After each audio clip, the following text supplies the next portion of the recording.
Ya Allah, manfaatkan ilmu kami. Ya Allah. Bismillahirrahmanirrahim. Rubama atla'aka, terkadang ningali akan Allah ing sira ala ghaibi malakutihi, ngatasi alam malakuti Allah kang gaib. Wahajabalan ngalingi Allah aka saking sira al istisyrafa ing ningali ala asroril ibadi, ngatasi pirang-pirang rahasia pirang-pirang hamba.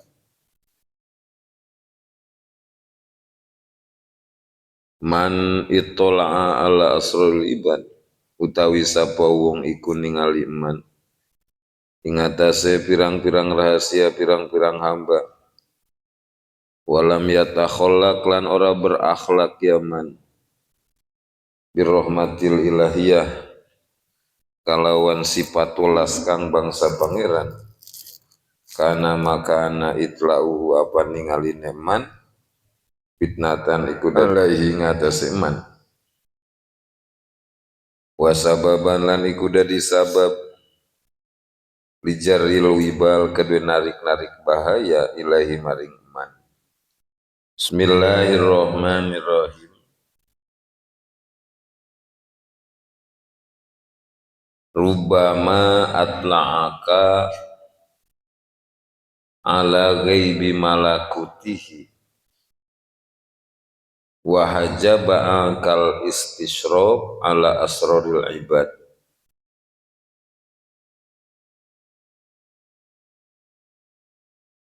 Karomah yang Allah berikan kepada para walinya Allah itu bermacam-macam.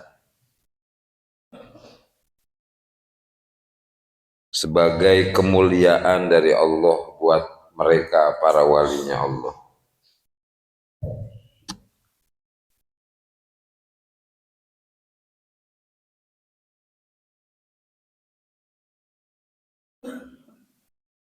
Ada karomah, ada ihanah ya. Kita harus bisa membedakan mana karomah, mana ihanah.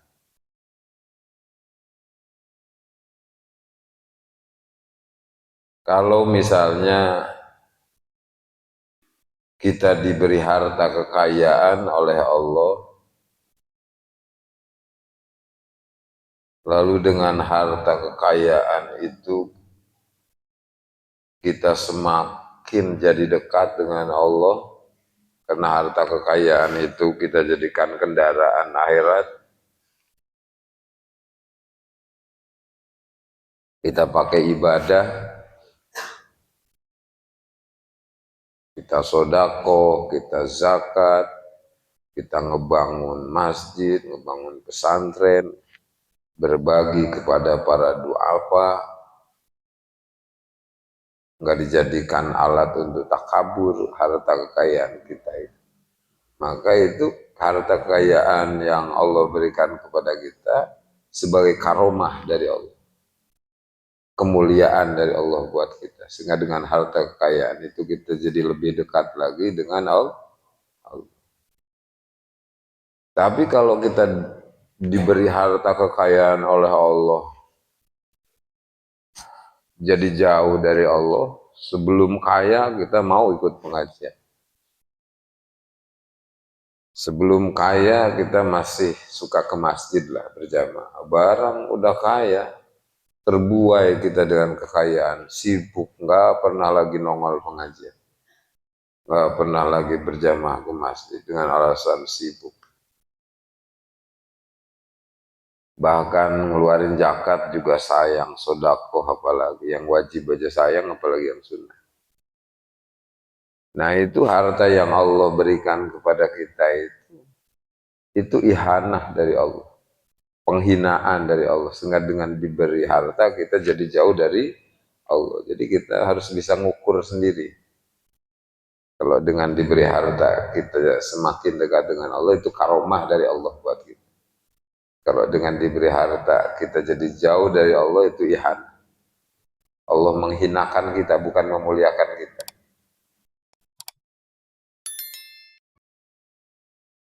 Nah, begitu juga miskin ya. Miskin itu nggak semuanya hina. Ada, jadi miskin juga sama. Ada miskin yang masuk dalam kategori karomah, kemuliaan dari Allah. Ada miskin yang masuk kategori ihana, penghinaan dari Allah.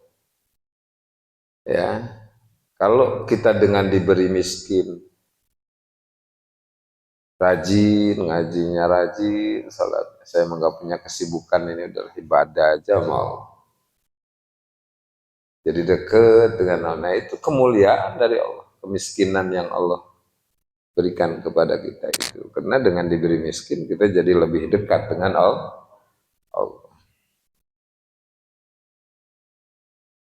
Tapi kalau dengan diberi kemiskinan kita jauh dari Allah, waduh, bagaimana saya mau ngaji, Ustaz? Capek pulang kerja, ngantuk. Gimana saya mau sholat, yang saya sibuk harus kerja. Kalau saya nggak kerja, saya mau makan dari mana? Dapat sehari habis dimakan di hari itu. Besok kerja habis dimakan di hari itu. Nah, itu ihanah berarti kemiskinannya. Allah hinakan kita dengan diberi miskin. Yang dengan diberi miskin itu jadi jauh kita dari Allah. Jadi kita harus bisa nilai sendirilah. Dengan tahu ilmunya kan kita jadi bisa menilai, oh berarti kalau gua udah mah miskin, gak mau ibadah, waduh, kehinaan ini buat saya. Pokoknya saya harus paksakan, harus mau ibadah supaya miskin saya masuk kategori karomah. Walaupun miskin di dunia, tapi nanti di akhirat akan bahagia selamanya. Kalau kita miskin gak mau ibadah, oh miskin dunia, miskin akhirat, sengsara terus kita kan. Tapi kalau miskin rajin ibadah, di dunia kelihatannya doang miskin itu, kelihatan miskinnya itu cuman casingnya doang sebetulnya.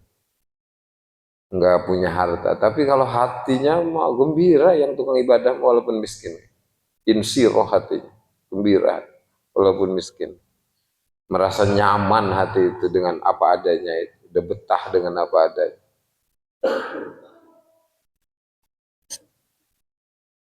Hatinya mah kaya kalau yang tukang ibadah mau.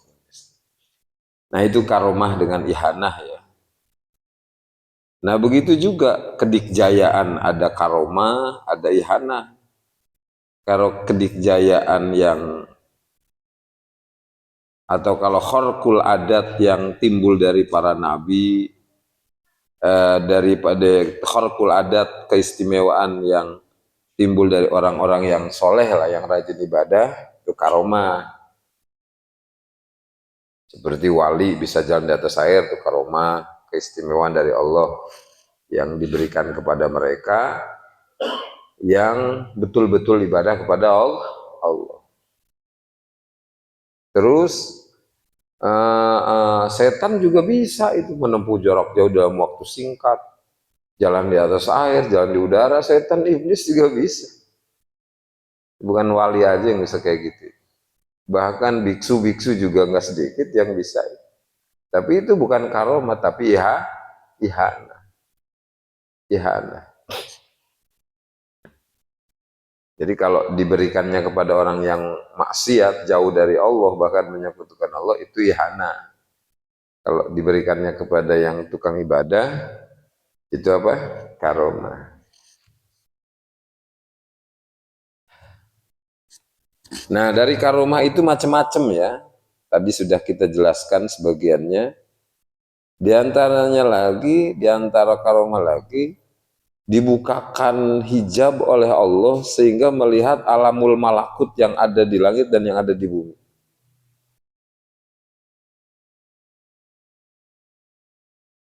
Bisa ngelihat aja pokoknya mah, ke atas langit ke satu itu kelihatan kalau sudah dibuka hijab. Langit kedua kelihatan, langit ketiga kelihatan, langit keempat kelihatan, kelima, keenam, ketujuh kelihatan. kalau sudah dibuka hijab. Contohnya nih, biar lebih jelas ya. Contohnya seperti Jawara lah, yang mau nembak Syekh Nawawi. Pembunuh bayaran, Jawara pembunuh bayaran yang dibayar oleh Belanda, suruh nembak Syekh Nawawi Tanara. Dia cari waktu menjelang subuh, karena santri dan masyarakat lagi pada tidur gitu. Nah begitu menjelang subuh Syekh Nawawi keluar rumah, wudhu, udah diintip sama juara itu, mau ditembak. Selesai wudhu, Syekh Nawawi baca syahadat itu, asyhadu alla, sambil madhab kiblat, tangan diangkat, mata ngelihat ke atas, sambil baca asyhadu alla ilaha illallah wahdahu la syarikalah wa asyhadu anna muhammadan abduhu wa rasul. Kan khosiatnya dijelaskan itu di dalam hadis, bahwa orang yang baca syahadat sesudah wudhu, posisi menghadap kiblat, tangan diangkat, mata ngelihat ke atas, baca asyhadu alla ilaha illallah wahdahu la syarikalah wa asyhadu anna muhammadan abduhu wa rasuluh, maka futihat lahu abu abu sama isabah, dibukakan untuknya 7 pintu langit.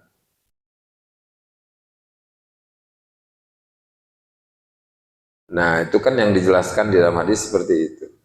Nah jadi Syekh Nawawi Tanara begitu beres wudhu baca subhanallah, baca apa? Asyhadu alla ilaha illallah wa la syarikalah wa asyhadu anna muhammadan abduhu wa rasuluh.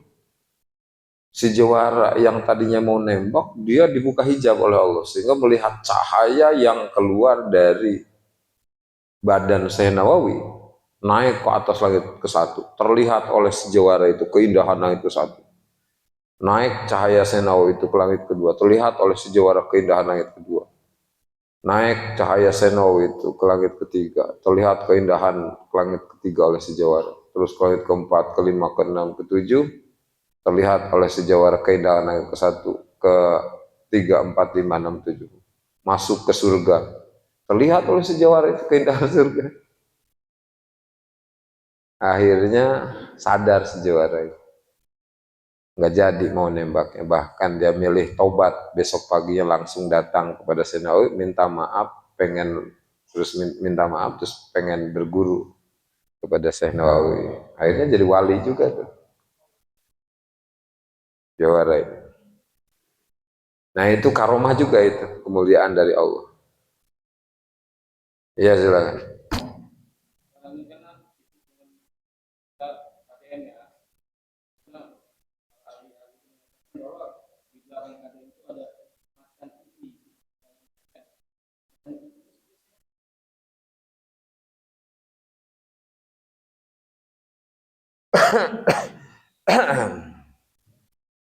Ya,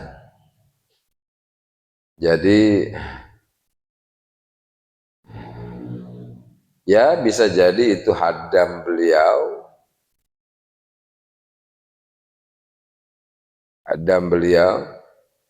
berupa, ya hadam beliau yang merupa macan putih gitu, yang hanya bisa terlihat oleh orang-orang tertentu saja, yang bisa jadi itu dari golongan jin, bisa jadi juga itu eh, eh, dari golongan malaikat, karena kan jin dengan malaikat bisa mencela putra mencela putri. Jismun latifun yatasyakkalu bi askalin mukhtalifatin. Cuman bedanya kalau jin mah dari unsur api, kalau malaikat mah dari unsur cahaya. Terus kalau malaikat mah ya dari cahaya yang keluar dari ayat-ayat Allah, diciptakannya itu diantaranya.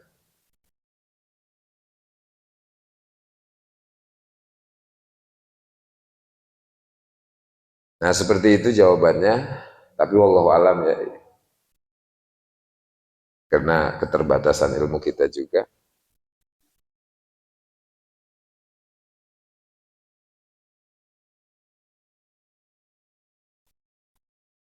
Nah itu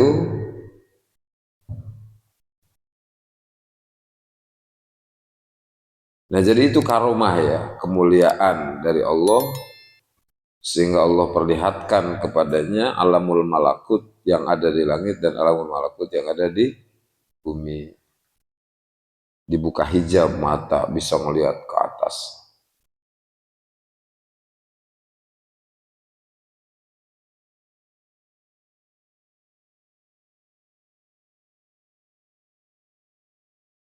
Ada juga karomah itu bisa melihat hati orang gitu. Bisa mengetahui hati orang gitu. Itu karomah juga. Sehingga kadang ada kan wali yang kalau kita sowan berkunjung ke rumahnya, kita merasa aneh karena wali itu kok ujug-ujug tahu gitu kelakuan kita gitu. Padahal ketemu aja baru itu gitu. Nah, itu karena wali itu diberi karomah oleh Allah Subhanahu wa taala mengetahui tentang asrarul khalaik. Mengetahui tentang rahasia-rahasia makhluk. Tapi nggak semua wali, hanya sebagian saja yang diberi karomah mengetahui rahasia makhluk itu. Enggak semua wali. Karena macam-macam karomah yang Allah berikan kepada wali. Nah, baiklah kita masuk ke dalam kitab Hikam. Rubbama atla'aka ala ghaibi malakutih. Terkadang hanya Allah beri karomah kepadamu berupa dapat melihat alamul malakut yang ada di langit dan yang ada di bumi.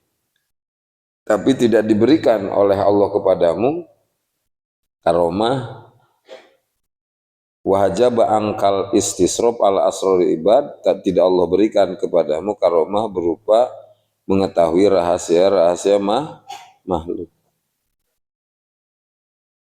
Itu karena kasih sayangnya Allah kepadamu. Allah enggak kasih kita karomah dapat melihat rahasia-rahasia makhluk, itu karena kasih sayang Allah kepada kita, kepadamu. Li'anna manitola ala asrul ibad walam yatakhallaq bi rahmatil ilahiyah kana itlau fitnatan alaih. Karena orang yang melihat rahasia makhluk lalu tidak mempunyai sifat bijak, maka akan menjadi fitnah untuk dirinya dan berbahaya bagi diri.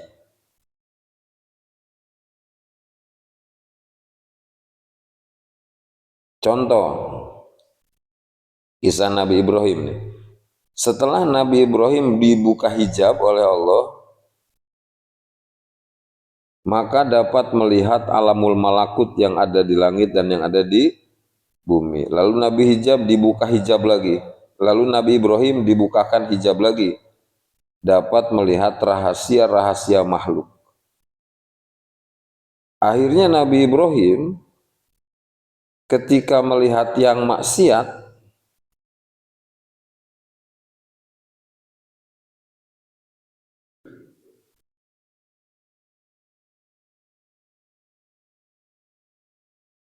kalau ada tamu gitu ke Nabi Ibrahim, soan, Nabi Ibrahim tahu, ini tamu nih, habis maksiat zina misalnya kan, walaupun nggak ngelihat pakai mata kepala gitu, tapi tahu karena sudah dibuka asrarul khalaik tadi.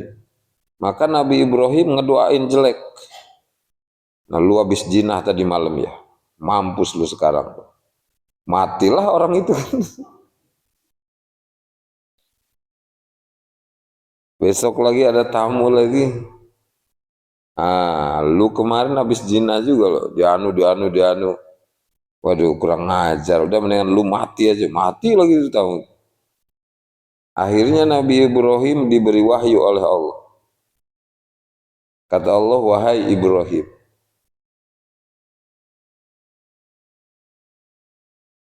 kamu